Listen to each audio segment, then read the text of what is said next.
যেটা আমাদের দেখা গেছে আমরা অনেক কিছু দিনের ক্ষেত্রে বুঝি কল্যাণকর, এমন আমরা অনেক বিষয় দেখা যায় এরকম হয় যে আমরা বুঝি যে এটা আসলে কল্যাণকর, তখন আমরা সেটা অনুসরণ করি। কিন্তু আমাদের বিবেকের মাঝে মধ্যে এমনও বিষয় দেখা যায় যে মনে হয় যেন ইসলামে এটা কি আমার এটা মানতে কষ্ট হচ্ছে বা এটা আমার জন্য ভালো মনে হইতেছে না, তখন আমরা মনে করি এটা মনে হয় অকল্যাণকর। কিন্তু বিষয়টা এমনটি নয়। কারণ হচ্ছে আমাদের কি জ্ঞানের স্বল্পতার কারণে আমরা মহান আল্লাহ তাআলার কি যে বিধান আছে সম্পূর্ণ বিধানগুলা বুঝতে পারি না। আর একটা জিনিস কি, আপনি মহান আল্লাহ তাআলার সকল বিধান যদি আপনি বুঝে যান, তাহলে আল্লাহ এবং আপনার ভিতরে পার্থক্য কি হলো? আল্লাহ এবং আপনার ভিতরে পার্থক্য কি হলো? আমি একটা উদাহরণ দিয়ে আপনারা সহজভাবে বুঝতে পারেন। মনে করেন আমাদেরকে যখন আমরা যখন পরীক্ষা দিতে যাই, টিচার স্বাভাবিকভাবে যখন আমাদেরকে পড়ানোর পর তিনি কি আমাদের পরীক্ষা নেন কি পরীক্ষা নেন না? নেন।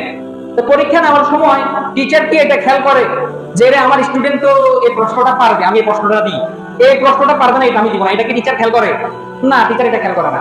টিচার আপনাকে দেখা গেছে কি অনেক সময় টিচার মানসম্মত প্রশ্ন করে, এরকম কিছু প্রশ্ন থাকে যেটা আপনার বুঝে আসবে বা আপনি কি পারবেন, সহজ উত্তর দিতে পারবেন। অনুরূপভাবে এরকম দেখা গেছে এমন অনেক প্রশ্ন চলে আসবে পরীক্ষার সময় যেটা আপনি ঠিকমতো কি আনসার করতে পারবে না বা কি ঠিকমতো লিখতে পারবেন না। বিষয়টা কি হওয়ার কারণে? কঠিন হওয়ার কারণে। তো মহান আল্লাহ তাআলার প্রত্যেকটা বিধান আপনি যে বুঝবেন, বিষয়টা কি এমনটি নয়। কিন্তু আপনি যদি ভালোভাবে স্টাডি করেন, তবে এটা যদি আপনি কি একটু ধৈর্য সহকারে যদি পড়াশোনা করেন, স্টাডি করেন বা যারা জানে তাদেরকে আপনি যদি প্রশ্ন করেন, তখন বিষয়টা আপনার কি হয়তো বা বোধগম্য হতে পারে। কারণ মহান আল্লাহ তাআলা তার প্রত্যেকটা বিধান যে দিয়েছেন এটা হচ্ছে কি আমাদেরকে পরীক্ষা করার জন্য। আল্লাহ তাআলা পবিত্র কোরআনে বলেছেন যে আহাসিবান নাসু আন ইউতরাকু আন ইয়াকুলু আমান্না ওয়া হুম লা ইফতানুন। মানুষ কি মনে করে যে সে যদি বলে আমি ঈমান আনছি এটাতে তার যথেষ্ট হয়ে যাবে, আমি তাকে পরীক্ষা করব না? ওয়ালাকাদ ফাতান্না আল্লাযীনা মিন ক্বাবলিহিম ফালায়া'লামান্না আল্লাহু আল্লাযীনা সাদাকু ওয়া লায়া'লামান্না আল-কাযিবিন। আমি অবশ্যই তাদেরকে পরীক্ষা করব। আমার কিছু বিধান এমন দিব যেটা তার হয়তো বা কি মনে হবে যে এটা খারাপ, এটা তো ভালো না। তুমি যে এই যে বলতেছো আমি আপনার উপর আল্লাহ ঈমান আনছি, এটা আমি অবশ্যই তোমাকে পরীক্ষা করব যে তুমি কি আসলে কি আমার প্রত্যেকটা বিধানের প্রতি আমার কি তুমি ঈমান এনেছো কিনা। কালাকাদি বিয়ে করছে তার মানে এটা না যে সে জান্নাতে চলে যাবে বা তার অ্যাকশনে কি হবে বা পাঁচশনে কি হবে, এরকম কোনো হাদিস নাই। বুঝতে পেরেছেন? তো একাধিক বিয়ে ইসলামে এটা কি অনুমোদিত, এটা উৎসাহিত বিষয় না। বাংলা ভাষায় বললে ইসলাম একাধিক বিয়েকে উৎসাহিত করে নাই এবং এটাকে নিরুৎসাহিত করে। কোরআন ব্যতীত পৃথিবীর ভিতরে আর কোনো ধর্মগ্রন্থ নাই যে ধর্ম একাধিক এক বিয়ের কথা বলে। পবিত্র কোরআনে শুধু বলছে যে ফাইন শিখতুম আল্লাহ তাআদিলু ফাওয়াহিদা, এটা শুধু কোরআনেই বলছে, আর কোনো ধর্মগ্রন্থ বলে। ভগবত নাম যদি বলেন, শ্রীকৃষ্ণের নাম তো শুনছেন না আপনারা? কৃষ্ণ, অনেক আছে কৃষ্ণ পূজা করে। কৃষ্ণর কয়জন স্ত্রী ছিল বলতে পারবেন? 16,108 জন। কয়জন? 16,108 জন।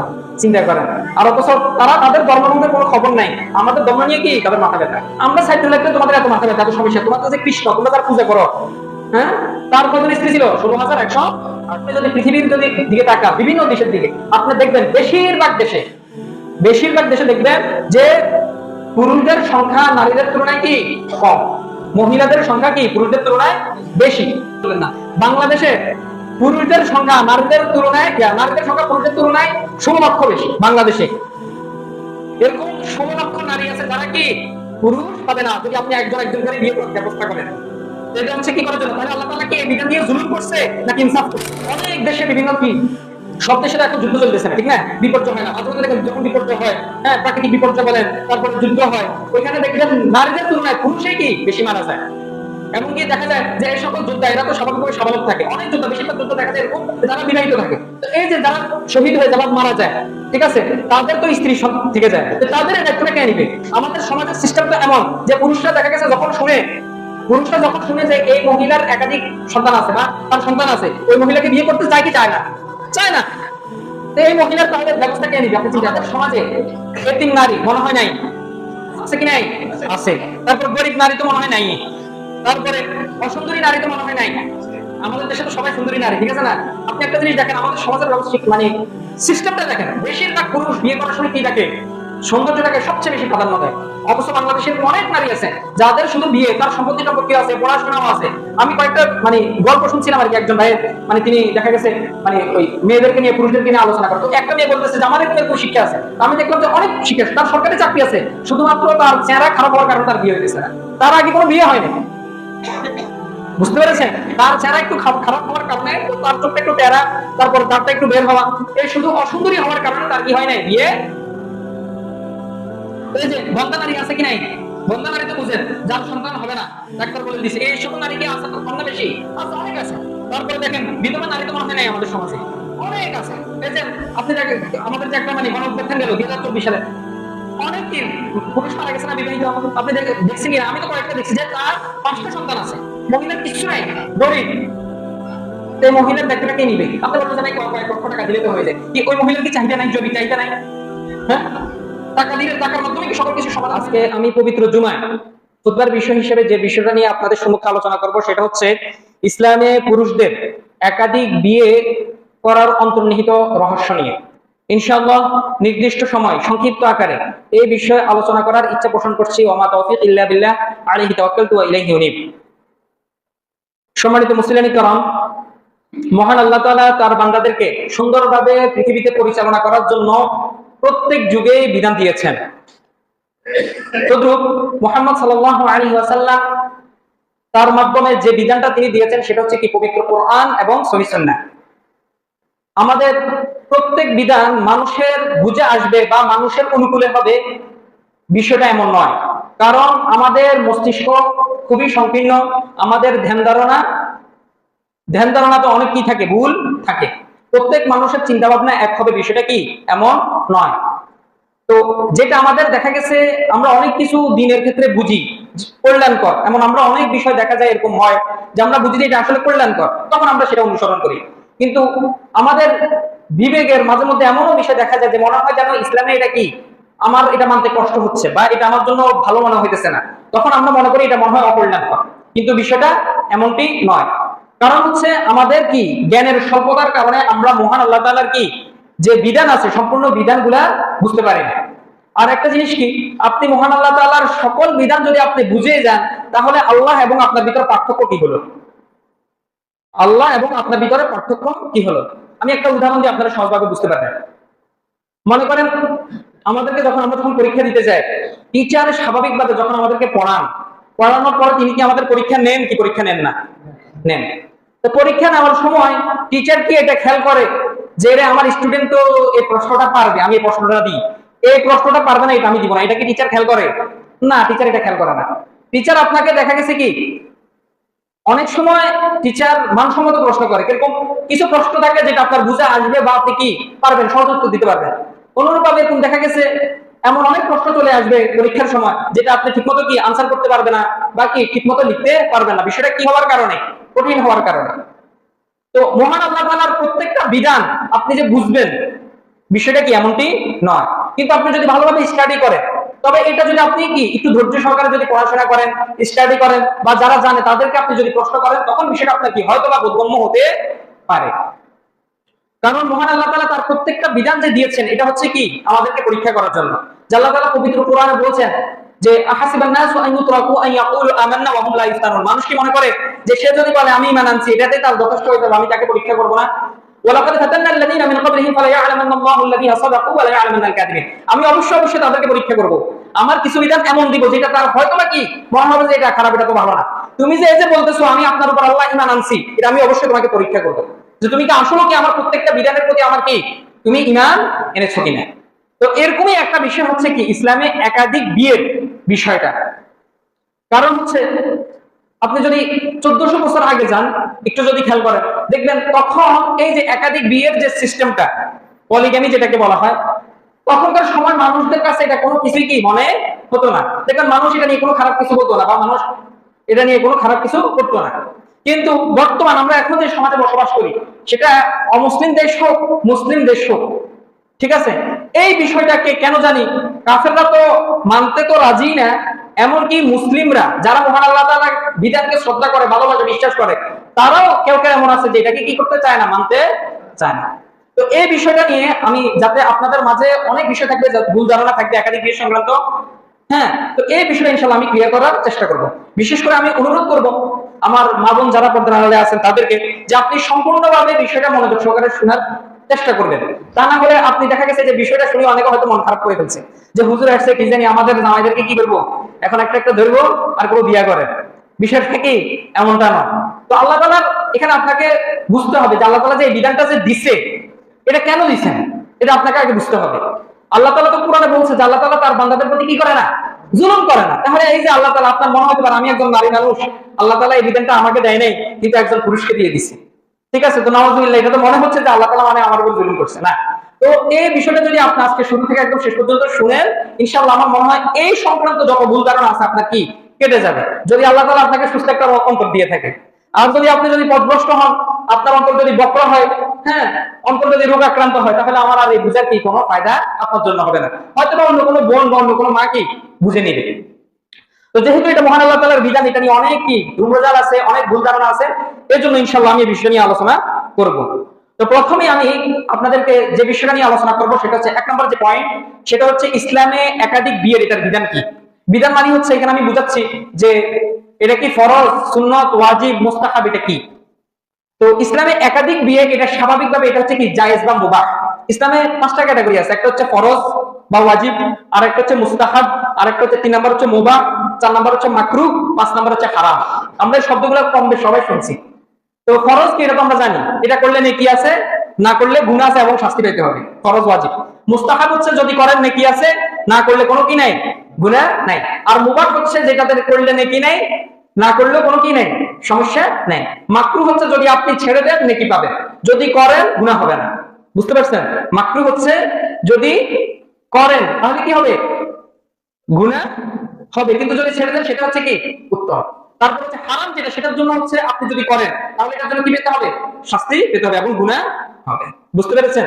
তো এই একাধিক বিয়ের সিস্টেম, এটা হচ্ছে ইসলামে মুবাহ বা জায়েজ। মানে আপনি যদি কেউ যদি এটা করে, মনে করেন কেউ একাধিক বিয়ে করছে, তার মানে এটা না যে সে জান্নাতে চলে যাবে বা তার 100 নেকি হবে বা 500 নেকি হবে, এরকম কোনো হাদিস নাই। বুঝতে পেরেছেন? তো একাধিক বিয়ে ইসলামে এটা কি অনুমোদিত, এটা উৎসাহিত বিষয় না। বাংলা ভাষায় বললে ইসলাম একাধিক বিয়েকে উৎসাহিত করে নাই এবং এটাকে নিরুৎসাহিত করে নাই। ইসলাম এটাকে জাস্ট কি দিয়েছে, অনুমতি দিয়েছে, এটা হচ্ছে স্বাভাবিক ব্যাপার। এবার বিশেষ ক্ষেত্রে প্রত্যেক ব্যক্তির বিষয়ের উপর এটা তারতম্য ঘটে। বুঝতে পেরেছেন? প্রত্যেক সমাজের বা বিষয়ের উপর এই বিষয়টা তারতম্য ঘটে। মনে করেন আমি বিষয়টা বুঝাই বলি, আমাদের দেশে সাধারণত এখন কোনো যুদ্ধ যুদ্ধ নাই, ঠিক আছে না, স্বাভাবিকভাবে অন্য দেশের সাথে কোনো ইয়া নাই ওইখানে। তো এটা হচ্ছে আমাদের দেশের জন্য স্বাভাবিকভাবে এটা এখন মুবাহ হিসেবে আছে, জায়েজ হিসেবে আছে। কিন্তু দেখবেন এরকম অনেক সমাজ আছে যেখানে এখন কি চলতেছে, যুদ্ধ চলতেছে, ঠিক না? তো যুদ্ধের ভিতরে কারা মারা যায় বেশি, পুরুষ। যারা পুরুষ, যে সময় পুরুষরা মারা যায় তাদের কি স্ত্রী থাকে না, কি থাকে না, অনেক পুরুষের স্ত্রী থাকে। তো এই যে তাদের অনেক সময় দেখা যায় স্ত্রীদের 3 জন 4 জন সন্তান থাকে।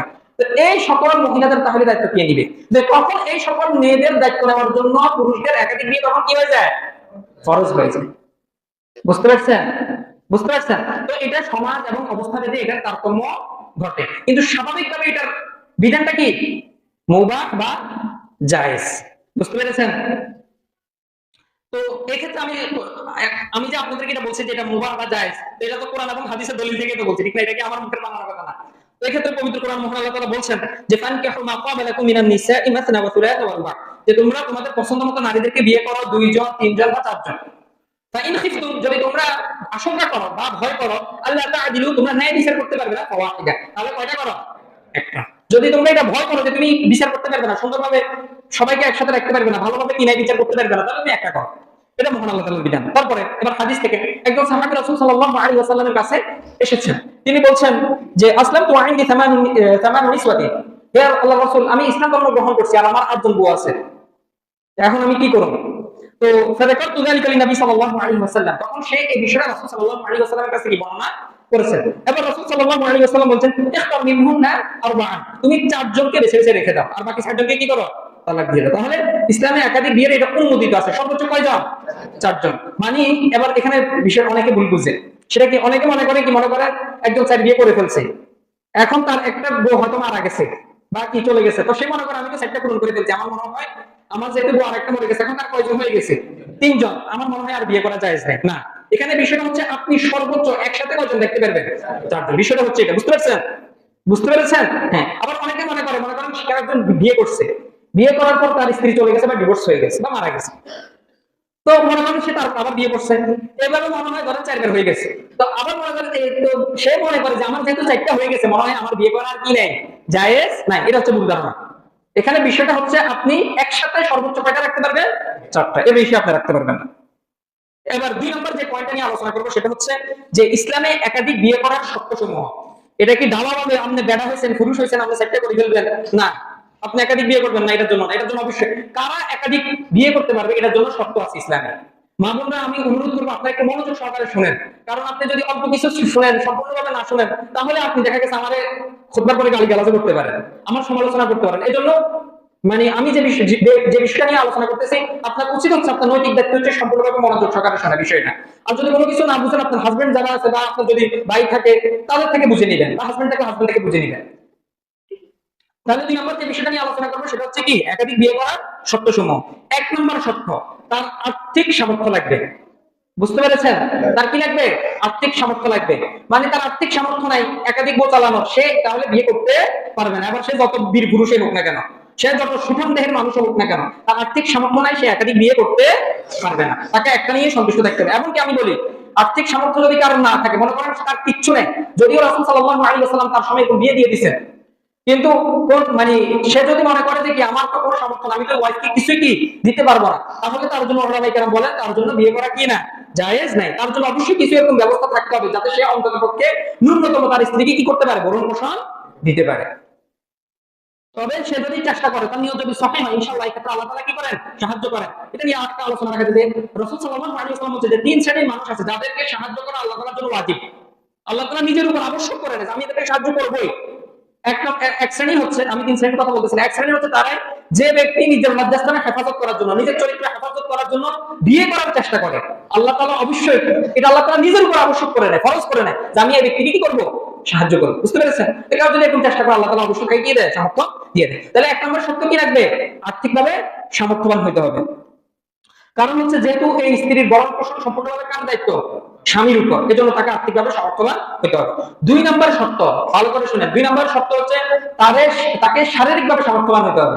এরকম অনেক পুরুষ থাকতে পারে যার আর্থিক সামর্থ্য আছে, কিন্তু সে 2 জন স্ত্রীর যে চাহিদা সেটা কি করতে পারতেছে না, পূরণ করতে পারে না, তাহলে তার জন্য একাধিক বিয়ে কি না, জায়েজ নেই। তাকে শারীরিকভাবে কি হতে হবে, সামর্থ্যবান হতে হবে। শারীরিকভাবে সামর্থ্যবান এটা আপনারা বুঝে নেন। কারণ হচ্ছে আমি এখানে আপনাদেরকে বলি, অনেকে ভুল বুঝতে পারে, এই বিষয়টা একটু ক্লিয়ার করা দরকার। অনেক পুরুষ আছে দেখা গেছে তার শরীর টরীর অনেক মজবুত, ভালো আছে, কিন্তু যে শক্তিটা থাকা দরকার তার ওই শক্তিটা নেই। এখানে যেহেতু অনেক ছোট ছেলেরা আছে, আমি আপনাদেরকে বুঝিয়ে বলতেছি, বুঝতে পেরেছেন? আছে, এরকম পুরুষ আছে। অনেক পুরুষ আছে দেখা গেছে তার বংশগতভাবে সে কি হাট্টা শক্তিশালী, কিন্তু মানে যে শক্তি থাকা দরকার বিয়ে করার জন্য তার ওই শক্তিটা নেই। বুঝতে পেরেছেন? তাহলে আমি শারীরিক মানে সামর্থ্য বলতে কি বুঝিয়েছি, আশা করি আপনারা বিষয়টা বুঝতে পেরেছেন। তারপর 3 নম্বর শর্ত এবং সর্বশেষ যেটা শর্ত, সেটা হচ্ছে তাকে ন্যায়সঙ্গত আচরণ করতে হবে, ইনসাফ করতে হবে। এই যে আল্লাহ তাআলা বলেছে যে ফাইন খিফতুম আল্লা তাআদিলু ফাওয়াহিদা, যদি তুমি এটা ভয় করো যে তুমি ইনসাফ করতে পারবে না, তাহলে কয়টা নিয়ে সন্তুষ্ট থাকো, একটা নিয়ে। তাহলে 3 নম্বর সর্বশেষ যে শর্ত সেটা হচ্ছে কি, ইনসাফ করতে হবে।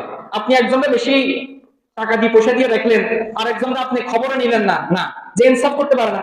ওলামায়ে কেরাম বলেন এই ক্ষেত্রে যারা একটু নাগী মানুষ, বদমেজাজি, ওলামায়ে কেরাম তাদেরকে একাধিক বিয়ে করতে নিরুৎসাহিত করে, কারণ এই ব্যক্তি ইনসাফ করতে পারবে না। এটা আপনি দেখে নিন, কারণ স্ত্রীর সাথে কোনো মনোমালিন্য হয়ে যাবে, মনোমালিন্য হলে দেখা যাবে সে কি আজকে যে স্ত্রীর সাথে থাকার কথা তাকে আজকে নামে দিল না, আমার আরো আছে, আমার কি আরো আছে, আমি এখানে চলে যাব না।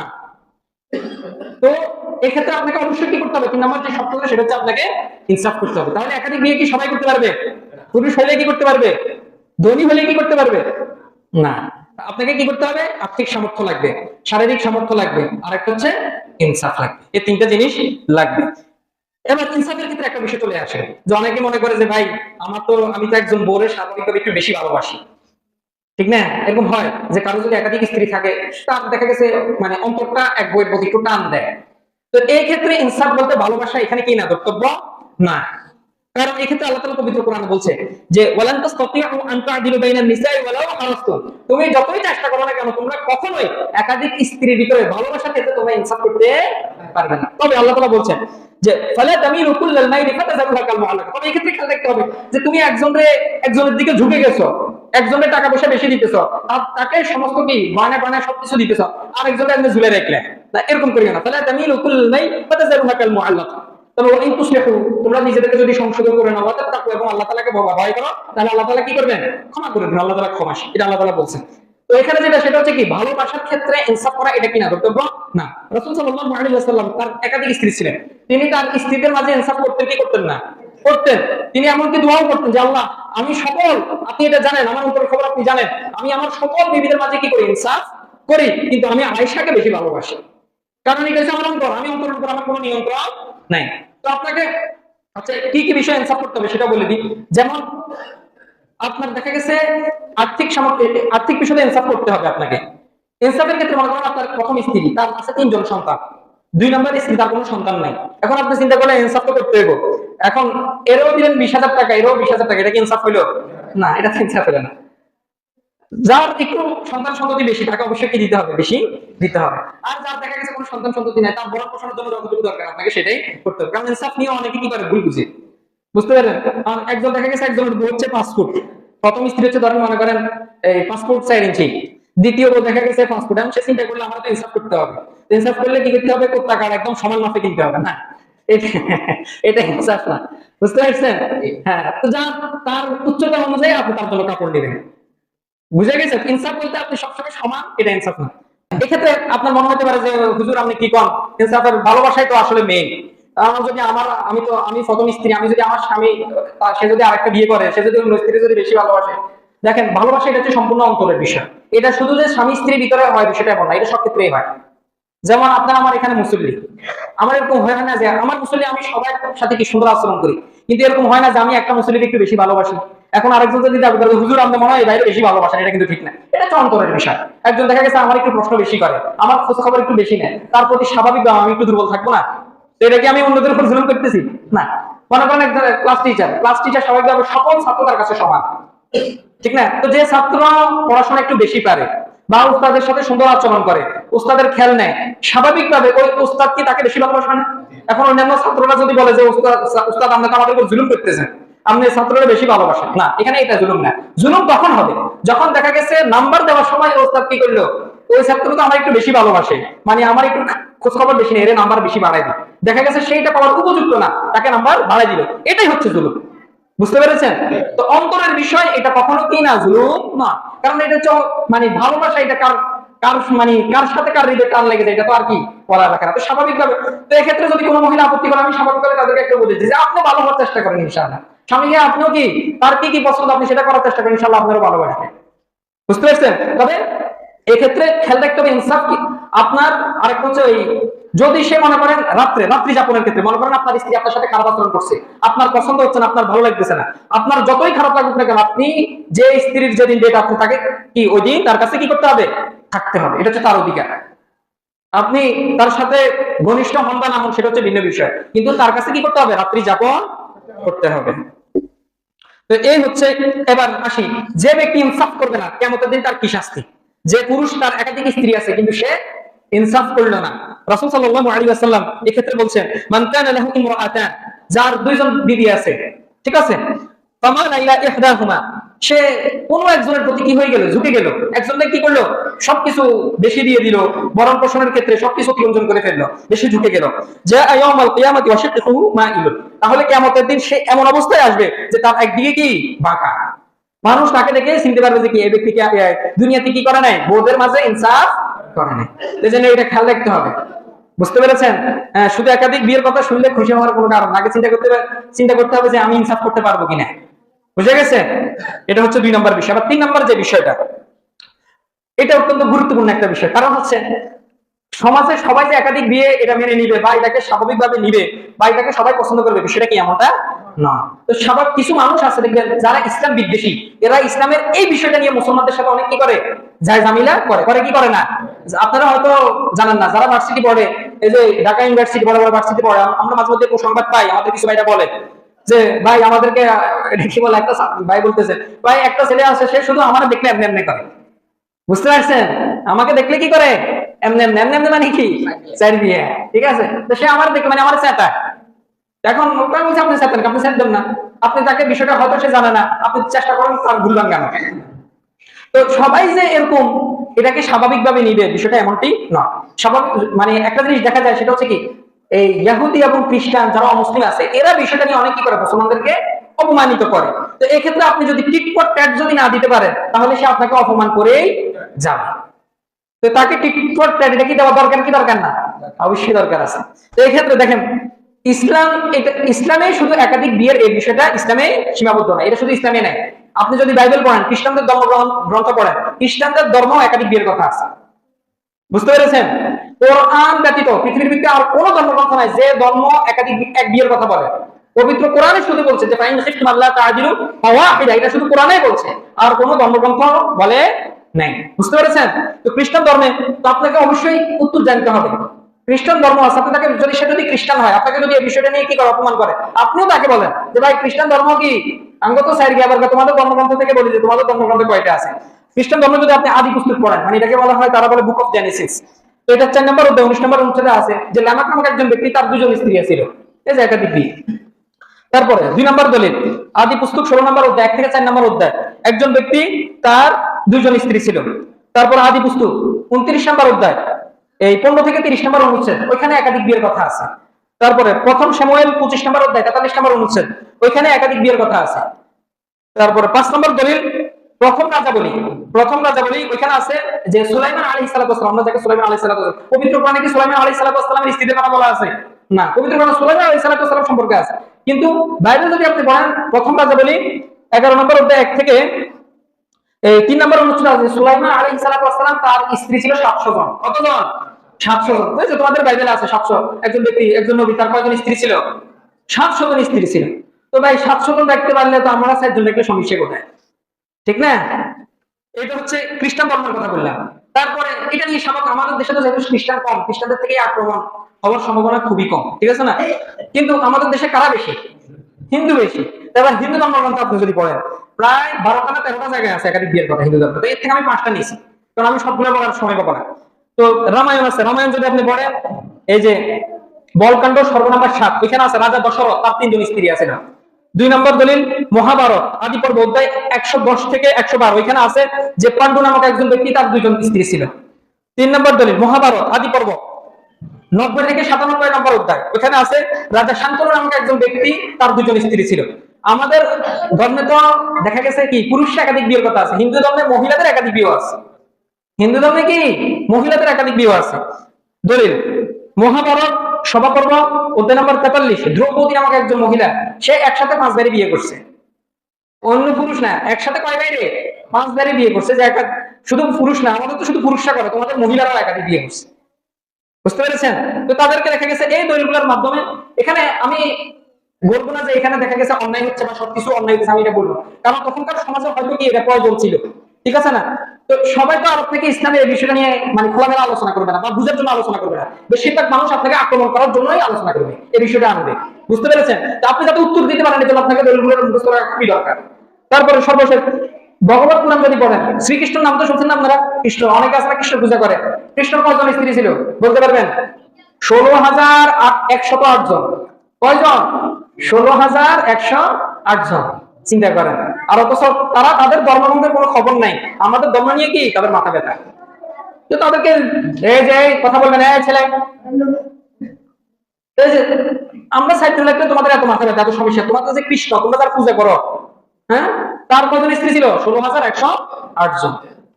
এক্ষেত্রে আমি বলবো যে তাদেরকে প্রাথমিক অবস্থায় এই সকল বিষয় নিয়ে খেপানো বা কোনো ধরনের রিসার্চ করার কোনো দরকার নাই। তারা যদি মানে একটা কথা আছে না যে ইট মারলে কি পাটকেল খেতে, এরকম একটা কথা আছে, ঠিক আছে? তো এরকম যদি তারা করতে আসে, তাদেরকে কি করবেন? আক্রমণ করবেন, যাতে মুখে কি থাকে, চুপ থাকে। তো এই দলিলগুলো মুখস্থ রাখবেন ইনশাআল্লাহ। তারপরে 4 নম্বর যে বিষয়টা নিয়ে আলোচনা করবো সেটা হচ্ছে মূল বিষয়, যে আল্লাহ তাআলা যে এই বিধানটা যে দিছে, আল্লাহ তাআলা এই বিধানটা কেন দিছে? এই যে কিছু কিছু মহিলারা আছে না যে নাউযুবিল্লাহ, যা আল্লাহ তাআলা পবিত্র কোরআনে বলছে যে আল্লাহ তাআলা কারোর উপর জুলুম করে না, এই যে আল্লাহ তাআলা নাউযুবিল্লাহ আমাদের উপর জুলুম করতেছে, পুরুষদেরকে একাধিক বিয়ে করার অনুমতি দিছে, আমাদেরকে দেয় নাই। এখন ইসলামে পুরুষদেরকে একাধিক বিয়ে করার অনুমতি কেন দিছে, এই বিষয়টা আমি আপনাদের নিয়ে আলোচনা করব ইনশাআল্লাহ। প্রথম যে বিষয়টা সেটা হচ্ছে, আপনি যদি পৃথিবীর যদি দিকে তাকান, বিভিন্ন দেশের দিকে, আপনি দেখবেন বেশিরভাগ দেশে দেখবেন যে পুরুষদের সংখ্যা নারীদের তুলনায় কি কম, মহিলাদের সংখ্যা কি পুরুষদের তুলনায় বেশি। না, বাংলাদেশে পুরুষদের সংখ্যা নারীদের তুলনায়, নারীদের সংখ্যা পুরুষদের তুলনায় 16 লক্ষ বেশি বাংলাদেশে। আপনি আজকে যে নেটে ভালো মতো সার্চ দিয়ে, আমি বাংলাদেশের কথা বলতেছি, এরকম 16 লক্ষ নারী আছে যারা কি পুরুষ পাবে না, যদি আপনি একজন একজন করে বিয়ে করার ব্যবস্থা করেন। এটা হচ্ছে কি করার জন্য? তাহলে আল্লাহ তাআলা কি এই বিধান দিয়ে জুলুম করছে নাকি ইনসাফ করছে? এটা আপনাদের কাছে আমার প্রশ্ন থেকে গেল। তারপরে 2 নম্বরে যে কারণ সেটা হচ্ছে, আপনি দেখবেন যে অনেক দেশে বিভিন্ন কি সব দেশে এখন যুদ্ধ চলতেছে না, ঠিক না? বিপর্যয় হয় না, মাঝে মধ্যে দেখেন যখন বিপর্যয় হয়, হ্যাঁ, প্রাকৃতিক বিপর্যয় বলেন, তারপরে যুদ্ধ হয়, ওইখানে দেখবেন নারীদের তুলনায় পুরুষই কি বেশি মারা যায়। এমনকি দেখা যায় যে এই সকল যোদ্ধা এরা তো স্বাভাবিকভাবে স্বাবলম্বী থাকে, অনেক যোদ্ধা, বেশিরভাগ যোদ্ধা দেখা যায় এরকম যে তারা বিবাহিত থাকে। তো এই যে যারা শহীদ হয়ে যাবার মারা যায়, ঠিক আছে, তাদের তো স্ত্রী থেকে যায়, তো তাদের এই দায়িত্বটা কে নিবে? আমাদের সমাজের সিস্টেম তো এমন যে পুরুষরা দেখা গেছে যখন শুনে যে এই মহিলার একাধিক সন্তান আছে বা তার সন্তান আছে, ওই মহিলাকে বিয়ে করতে চায় কি চায় না? চায় না। তো এই মহিলার তাহলে ব্যবস্থা কে নিবে? আপনি চিন্তা করেন। 2 নম্বর প্রশ্ন আপনাকে বললাম, এবার আপনি চিন্তা করেন। 3 নম্বর হচ্ছে জৈবিক গত পার্থক্য কারণে। পুরুষ এবং মহিলার জৈবিক পার্থক্য আছে, বুঝতে পেরেছেন? বুঝে গেছে? কারণ হচ্ছে পুরুষদের আল্লাহ তাআলা যে হরমোনটা দিয়েছে সেটা হচ্ছে টেস্টোস্টেরন হরমোন। এটার কারণে আর কি পুরুষদের একটু মাথাটা একটু বেশি গরম থাকে, আর মহিলাদের এই হরমোনটা থাকে না। এর জন্য জৈবিকগত পার্থক্য কারণে পুরুষরা তাদের একাধিক স্ত্রীর প্রয়োজন পড়ে, জৈবিক কারণে। 3 নম্বর কারণ। 4 নম্বর কারণ যে মুহাম্মদ সাল্লাল্লাহু আলাইহি ওয়াসাল্লাম আল্লাহ তাআলা বিধানটা দিয়েছে, যেটা হচ্ছে মুহাম্মদ সাল্লাল্লাহু আলাইহি ওয়াসাল্লামের একটা সুন্নাহ, একটা আদর্শ। রাসূল সাল্লাল্লাহু আলাইহি ওয়াসাল্লাম বলেন যে তোমরা প্রেমময়ী এবং অধিক সন্তান ধারণ করে এমন নারীদেরকে তোমরা বিবাহ করো। এটা রাসূল সাল্লাল্লাহু আলাইহি ওয়াসাল্লামের একটা কথা। আপনি রাসূল সাল্লাল্লাহু আলাইহি ওয়াসাল্লামের আদর্শ বাস্তবায়ন করার জন্য কি এটার উপর আমল করতে পারেন ইনশাআল্লাহ। 5 নম্বর যে পয়েন্টটা নিয়ে আমি বলবো সেটা হচ্ছে যে একাধিক বিয়েটা দিছে কেন? কারণ তখনকার সময়, এখনকার হয়তো এটা এত বেশি দেখা যায় না, অনেক সমাজে আছে, কিন্তু তখনকার সময় এটা বেশি ব্যাপক ছিল। সেটা হচ্ছে অন্য একটা দেশ, অন্য কোনো একটা এলাকার মানুষের সাথে সম্পর্ক করার জন্য যারা দেখা গেছে রাজা বাদশা আছে বা এলাকার প্রধান আছে, তারা কি করতো? একাধিক বিয়ে করতো। কারণ আপনার এই এলাকার সাথে যদি এই এলাকার যুদ্ধ হয় তখনকার সময়, তখন সমাধান একটা হতো, সেটা কিসের মাধ্যমে? বিয়ের মাধ্যমে। বুঝতে পেরেছেন? এই জন্য মহান আল্লাহ তাআলা, কারণ বিয়ের মাধ্যমে হলে তখন স্বাভাবিকভাবে মেয়ে পক্ষরা চিন্তা করে আমি বুঝি আমার জামাইরে মারো, আমার জামাইরে যদি আমি মারি তাহলে তো কি আমার মেয়েটাই কি হয়ে যাবো? বিধবা হয়ে যাবে। এজন্য তারা কি করতো না, যুদ্ধ বন্ধ হওয়ার অনেক নজির আছে, অনেক নজির আছে। খোদ মুহাম্মদ সাল্লাল্লাহু আলাইহি ওয়াসাল্লামের আমল এরকম কয়েকটা রাজনৈতিক বিয়ে করার কারণে কি হয়ে গেছে? গোত্র কি হয়ে গেছে? দ্বন্দ্ব বাদ হয়ে গেছে, গোত্র দ্বন্দ্ব নির্মূল হয়ে গেছে। এই জন্য একাধিক বিয়ে কি দরকার আছে কি দরকার নাই? সে দরকার আছে। তারপরে 6 নম্বর যে পয়েন্টটা নিয়ে আলোচনা করবো সেটা হচ্ছে আমাদের সমাজে এতিম নারী মনে হয় নাই, আছে কি নাই? আছে। তারপর গরিব নারী তো মনে হয় নাই, তারপরে অসুন্দরী নারী তো মনে হয় নাই। আমাদের দেশে তো সবাই সুন্দরী নারী, ঠিক আছে না? আপনি একটা জিনিস দেখেন, আমাদের সমাজের ব্যবস্থা মানে সিস্টেমটা দেখেন, বেশিরভাগ পুরুষ বিয়ে করার সময় কি দেখে? সৌন্দর্যটাকে সবচেয়ে বেশি প্রাধান্য দেয়। অবশ্য বাংলাদেশের অনেক নারী আছে যাদের শুধু বিয়ে, তার সম্পত্তি সম্পত্তি আছে, পড়াশোনাও আছে। আমি কয়েকটা মানে গল্প শুনছিলাম আর কি, একজন ভাইয়ের, মানে তিনি দেখা গেছে মানে ওই মেয়েদেরকে নিয়ে পুরুষদেরকে নিয়ে আলোচনা করে, তো একটা মেয়ে বলতেছে যে আমার এরকম শিক্ষা আছে। আমি দেখলাম যে অনেক শিক্ষা আছে, তার সরকারি চাকরি আছে, শুধুমাত্র তার চেহারা খারাপ হওয়ার কারণে তার বিয়ে হইতেছে না। তার আগে কোনো বিয়ে হয়নি, বুঝতে পেরেছেন? তার চেহারা একটু খারাপ হওয়ার কারণে, তার চোখটা একটু টেরা, তারপর দাঁতটা একটু বের হওয়া, এই শুধু অসুন্দরী হওয়ার কারণে তার কি হয় নাই? বিয়ে। এই যে বন্ধা নারী আছে কি নাই? বন্ধা নারী তো বুঝেন, যার সন্তান হবে না, ডাক্তার বলে দিছে। এই সকল নারী কি আছে কম না বেশি? আছে, অনেক আছে। তারপরে দেখেন বিধবা নারী তো মনে হয় নাই আমাদের সমাজে, অনেক আছে। এই যে আপনি আমাদের যে একটা মানে গণঅভ্যুত্থান গেল 2024 সালে, অনেক কি পুরুষ মারা গেছে না বিবাহিত? আপনি দেখছেন কিনা? আমি তো কয়েকটা দেখছি যে তার 5টা সন্তান আছে, মহিলার কিছু নাই, গরিব। তো এই মহিলার দায়িত্বটা কে নিবে? আপনি বলবেন যে ভাই কয়েক লক্ষ টাকা দিলে তো হয়ে যায়, কি ওই মহিলার কি চাহিদা নাই, জৈবিক চাহিদা নাই? হ্যাঁ, টাকা দিলে, টাকার মাধ্যমে কি সকল কিছু সমাধান হয়ে যায়? তারপরে তারপরে যে বিষয় 7 নম্বর যে বিষয়টা, সেটা হচ্ছে আল্লাহ তাআলা যে বিধানটা দিছে সেটা কেন? মহিলাদের দেখবেন দেখা গেছে মাসিক একটা সমস্যা আছে, ঠিক না? আল্লাহ তাআলা একটা প্রদত্ত একটা বিধান যে মাসিক হয় তাদের, কারো 5 দিন, কারো 6 দিন, কারো 7 দিন। হ্যাঁ, তারপরে দেখেন তো এখন এক মানে তার স্বামীর, ওই মহিলার স্বামীর যদি যৌন চাহিদা একটু বেশি থাকে, তাহলে আপনার কি মনে হয় পুরুষটা কোথায় যাবে?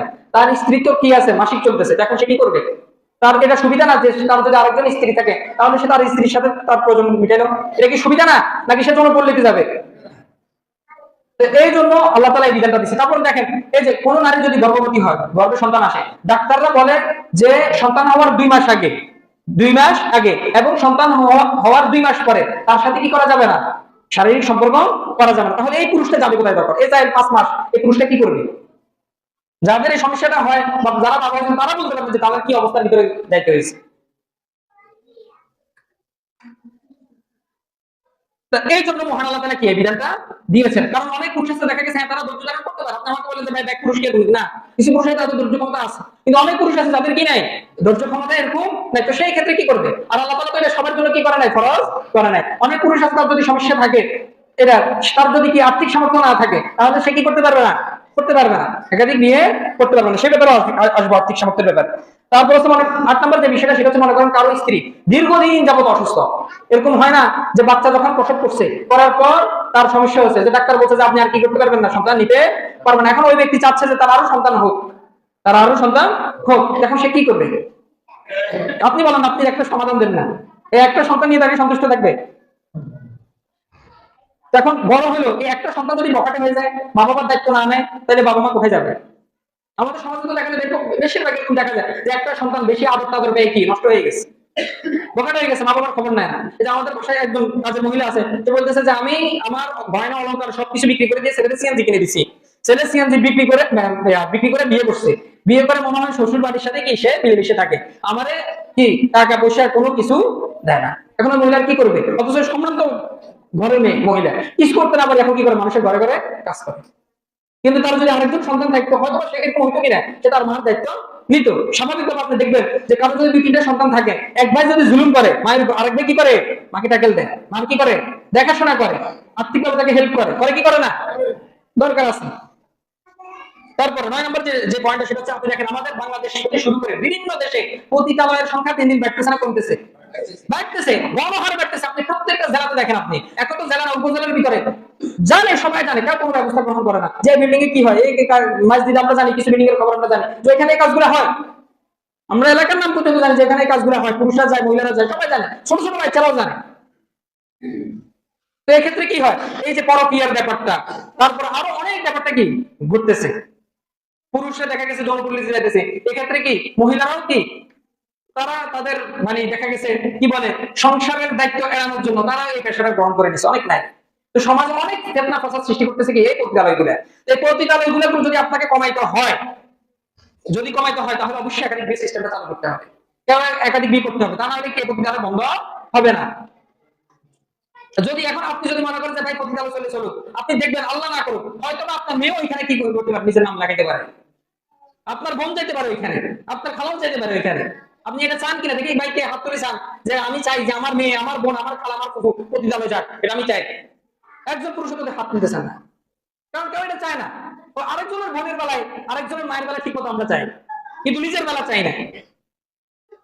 তারপর 10 নম্বর যে কারণ সেটা হচ্ছে কি আল্লাহ তাআলা যে বিধানটা দিবেন সেটা হচ্ছে কি ইসলামের বিস্তার করার জন্য আল্লাহ তাআলা এই বিধানটা দিবেন। আপনি দেখেন, আপনি যদি রাসূল সাল্লাল্লাহু আলাইহি ওয়াসাল্লাম এবং তার সাহাবীদের জিন্দেগি দেখেন, এমন কোন সাহাবী পাবেন না যে তার কি নাই একজন দুইজন সন্তান নাই। খুব কম সাহাবী আছে যারা বিয়ে করার সুযোগ হয় না, কারণ হচ্ছে জিহাদের কারণে তারা বিয়ে করার সুযোগই পায় না। এরকম আছে, এরকম সাহাবী ছিল, কিন্তু বেশিরভাগ সাহাবী তাদের স্ত্রী একাধিক ছিল, সন্তান সন্ততি একাধিক ছিল। রাসূল সাল্লাল্লাহু আলাইহি ওয়াসাল্লাম ওনার সন্তান সন্ততি কতজন ছিলেন? 8 জন। আবু বকর রাদিয়াল্লাহু তাআলা ওনার সন্তান সন্ততি 6 জন। ওমর রাদিয়াল্লাহু তাআলা ওনার সন্তান সন্ততি 13 জন। ওসমান রাদিয়াল্লাহু তাআলা ওনার সন্তান সন্ততি 9 জন। আলী রাদিয়াল্লাহু তাআলা ওনার সন্তান সন্ততি 35 জন। সন্তানের কথা বলতেছি, সন্তান, নাতি নাতি নেয়। তারপরে আব্দুর রহমান ইবনে আউফ ওনার সন্তান ছিল 20 জন। তালহা ইবনে উবাইদিল্লাহ ওনার সন্তান ছিল 14 জন। জুবাইর ইবনে আওয়াম ওনার সন্তান ছিল 11 জন। সাঈদ ইবনে আবু ওয়াক্কাস রাদিয়াল্লাহু তাআলা ওনার সন্তান ছিল 17 জন। যায়েদ ইবনে সাবিত, সাঈদ ইবনে যায়েদ ওনার সন্তান ছিল 5 জন।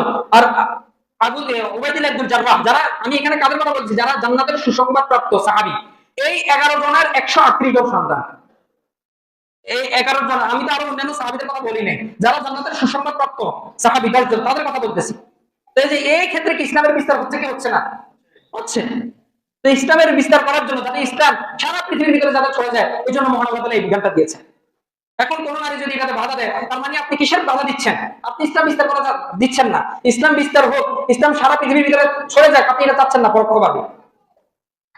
তারপরে 5 নম্বর যে বিষয়টা নিয়ে আলোচনা করবো সেটা হচ্ছে, এখন নারীরা আপত্তি করে, যে কিছু নারী আছে না যে আপত্তি করে যে পুরুষরা একাধিক বিয়ে করতে পারবে, আমি বলি সমস্যা কি? তাদের জন্য এবার আলোচনা। দেখেন, 1 নম্বর যে কারণ সেটা হচ্ছে এটা আমাদের সৃষ্টিকর্তা, আমাদের মহান আল্লাহ তাআলা এবং তার রাসূল এটা অনুমোদন করে না।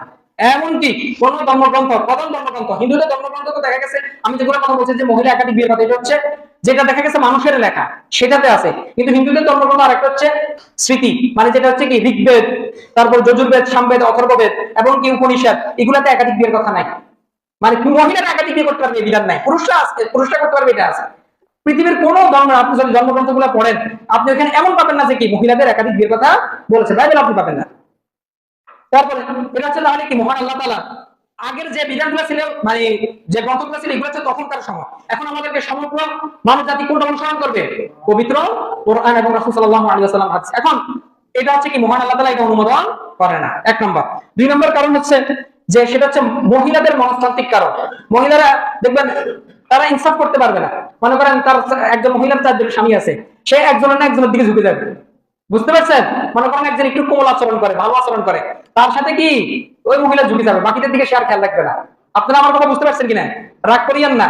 আমি এই কথাগুলো বলতেছি কেন, কিছু কিছু মহিলারা আছে তাদেরকে এরকম কি করে মাঝে মধ্যে শয়তানে নাড়া দেয়, তো তারা বলে যে, এমনকি পুরুষরা বলে, কিছু কিছু নাস্তিক টাইপের ইসলাম বিদ্বেষী মানুষ আছে না, যে পুরুষরা ইসলাম কেমন ধর্ম যে পুরুষদেরকে একাধিক বিয়ের কথা বলছে নারীদেরকে করে না, তাদের এই উত্তরগুলো জানার দরকার আছে কি নাই? অবশ্যই দরকার আছে, তাহলে একদম চুপ করে বসে রাখবে, তখন ইসলামের বদনাম করবেন যে আসলে তো ইসলাম থেকে কথা পুরুষের ক্ষেত্রে বলছে নারীর ক্ষেত্রে বলে না। আপনাকে বলতেছি যে আল্লাহ তাআলা কেন নারীদেরকে একাধিক বিয়ে করতে অনুমোদন দেয় না, এটা হচ্ছে মনস্তাত্ত্বিক কারণে। মহিলারা ইনসাফ করতে পারবে না, ন্যায় বিচার করতে পারবে না, কোনো না কারোর দিকে কি করে ঝুঁকে যায়। দুই নম্বর। তারপর হচ্ছে আরেকটা হচ্ছে মহিলাদের লাজ শরম একটু কি বেশি থাকে, তারা এটা চায় না। আপনি দেখেন আপনি যদি আপনার নাউজুবিল্লাহ আল্লাহ মাফ করুক, আমি এখানে কারোকে অপমান করতেছি না, আপনি আজকে যদি আপনার যে বড় বলেন দেখবেন আপনার বন্ধের ফিডও দিব, ঠিক আছে? মহিলাদের একটু লজ্জা শরম একটু বেশি থাকে, তারা এটা চায় না। তারপর 3 নম্বর যেটা সেটা হচ্ছে মানে সন্তান আইডেন্টিফাই করতে অসুবিধা হবে, ঠিক আছে না? একজন পুরুষ যদি তার একাধিক স্ত্রী থাকে তার সন্তানকে আইডেন্টিফাই করতে কি সমস্যা হয় কিনা? কোনো সমস্যা নাই। কিন্তু মহিলা যদি তার যদি একাধিক স্বামী থাকে, এখন তার একটা সন্তান আছে, সন্তান কার? ঠিক না? সন্তান আইডেন্টিফাই করা যাবে না ঠিক মতো, তার পিতাকে, সন্তানের পিতাকে আইডেন্টিফাই করা যাবে না। এখন আপনি বলেন, আপনি একটু আধুনিক মানুষ, বর্তমান সময়ের মানুষ, আপনি বললেন যে ভাই ডিএনএ টেস্ট করাইতে হবে। হ্যাঁ, ডিএনএ টেস্ট করলে অবশ্যই জানা যাবে। তাও সমস্যা কি? সমস্যা মনে করেন আপনি ডিএনএ টেস্ট করলেন, ডিএনএ টেস্ট করা কিন্তু এটা কোনো 1 টাকা 2 টাকা 10 টাকার কাজ না, অনেক টাকা চলে যায়। আচ্ছা, টাকার কথা বাদ দিলেন, আপনি বললেন যে ভাই আমি বিল গেটস, আমি কোটিপতি, আমার ডিএনএ টেস্ট করানো আমার কোনো সমস্যা নেই, ঠিক আছে ধরলাম। মনে করেন একজন মহিলা, এই যে ভাই ভালো করে খেয়াল করেন, একজন মহিলা তার একাধিক স্বামী আছে, এখন তার একটা সন্তান হয়েছে, মনে করেন এই টিঙ্কু সাহেবের নাম হচ্ছে টিঙ্কু সাহেব, ঠিক আছে? টিঙ্কু জিঙ্কু সাহেবের মনে করেন তারা 4 জন স্বামী, তো টিঙ্কু সাহেবের একটা সন্তান হয়েছে, প্রথমবার ডিএনএ টেস্ট করার মাধ্যমে হয়েছে টিঙ্কু সাহেবের।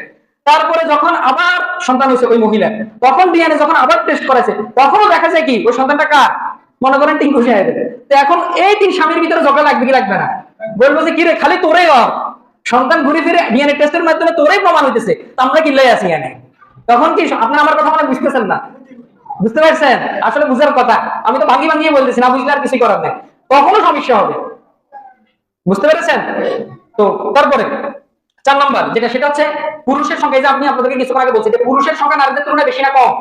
কম। পুরুষের সংখ্যা কম, নারীর সংখ্যা বেশি। এখন যদি অন্যান্য নারীরা যদি সেটটা করে টান দেয়, এমনি পুরুষের সংখ্যা শর্ট, আরো কি শর্ট হয়ে যাবে না? সমাজ ব্যবস্থা তখন ধ্বংস হয়ে যাবে। মহিলারা কি এমনি তোরা লাগলে তো চুল টানাটানি করে, তখন চুল টানাটানি আরো বাইরে যাবে, বলবে যে তুই আমাদের বাগের জামাইরে নিয়ে চলে গেছিস, ঠিক আছে? কি ঝগড়া হবে কি হবে না? হবে।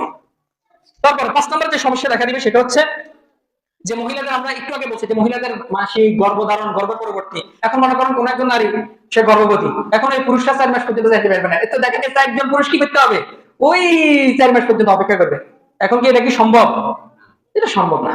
কিন্তু পুরুষের ক্ষেত্রে, পুরুষের কি কোনো মাসিক টাসিক আছে কিনা, গর্ভধারণ করতে হয় কিনা, পুরুষের ক্ষেত্রে কোনো সমস্যা নেই, বুঝতে পেরেছেন? তারপরে যেটা সেটা হচ্ছে বিজ্ঞানীরা বলেন যে মহিলাদের, একজন পুরুষ যদি একাধিক বিয়ে করে তার যৌনবাহিত রোগ হওয়ার সম্ভাবনা খুব কম, বুঝতে পেরেছেন? কিন্তু মহিলাদের ক্ষেত্রে উল্টা, কোন মহিলা যদি একাধিক বিয়ে করে তার মাধ্যমে যৌনবাহিত রোগ অন্যদের মাধ্যমে অন্যদের কাছে ছড়ানোর সম্ভাবনা খুব বেশি। এর জন্য বিজ্ঞানীরা বলে যে কি মহিলারা একাধিক বিয়ে করতে পারবে না, বুঝতে পারছেন কিনা? 6 নম্বর কারণ। 7 নম্বর সর্বশেষ যেটা সেটা হচ্ছে যে নারীরা পুরুষদের তুলনায়, একটু আগে আমি বলছি যে পুরুষরা নারীদের তুলনায় যৌন বিষয় কি তাদের আগ্রহ বলেন বা ক্ষমতা বলেন, এটা নারীদের তুলনায় বেশি না কম? বেশি। নারীদের কি কম।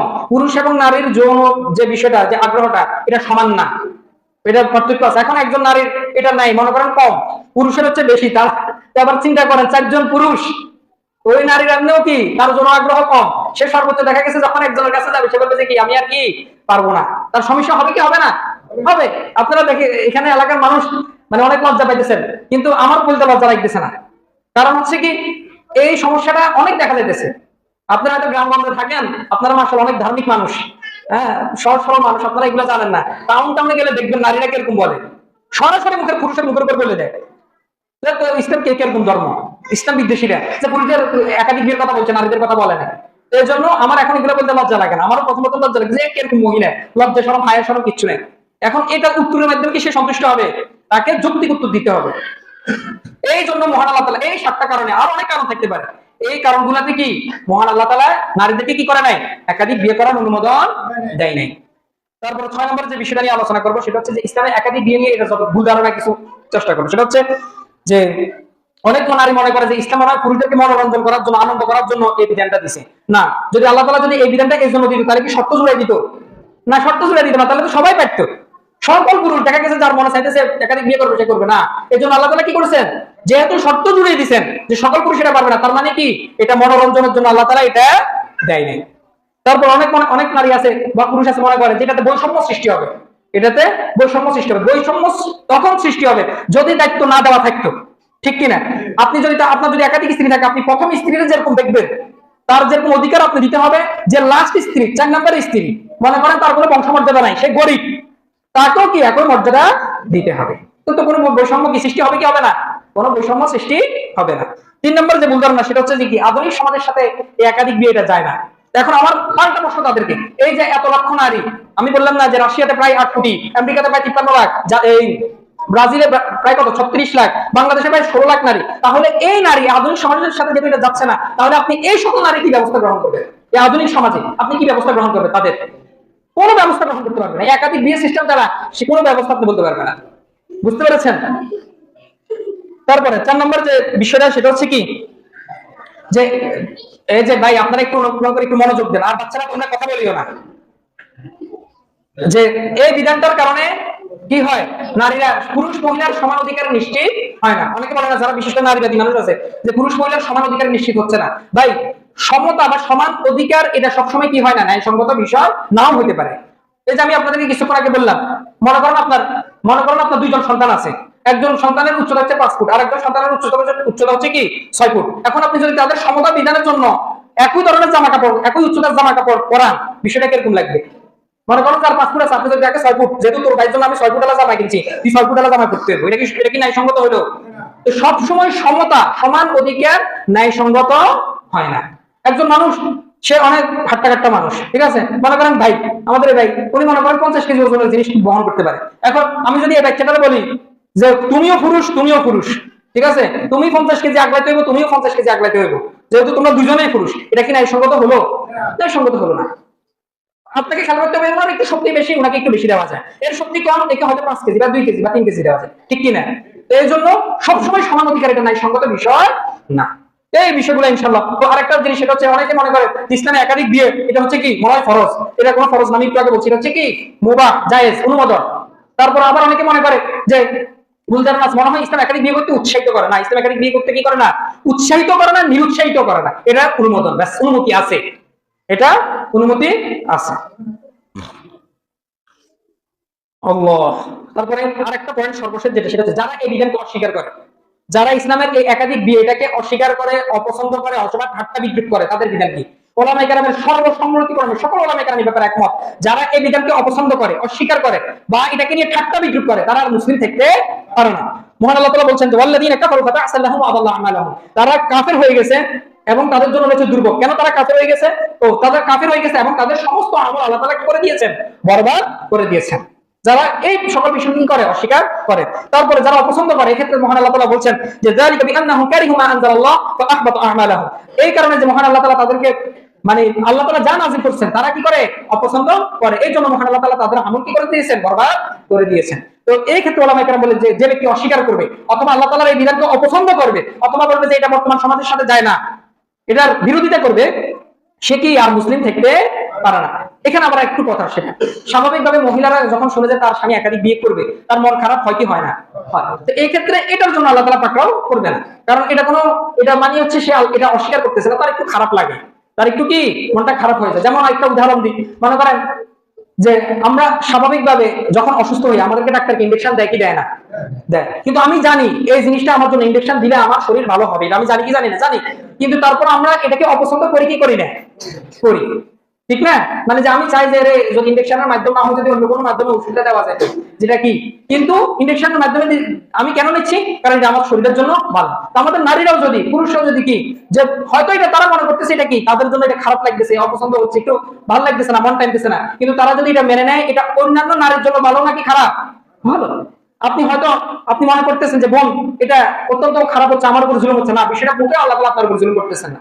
আপনার কারণে হয়তো আরেকজন নারীর কি হইতেছে, ঘর বেঁচে যাচ্ছে, তাকে হয়তো বা পতিতালয়ে যাওয়া লাগতেছে না।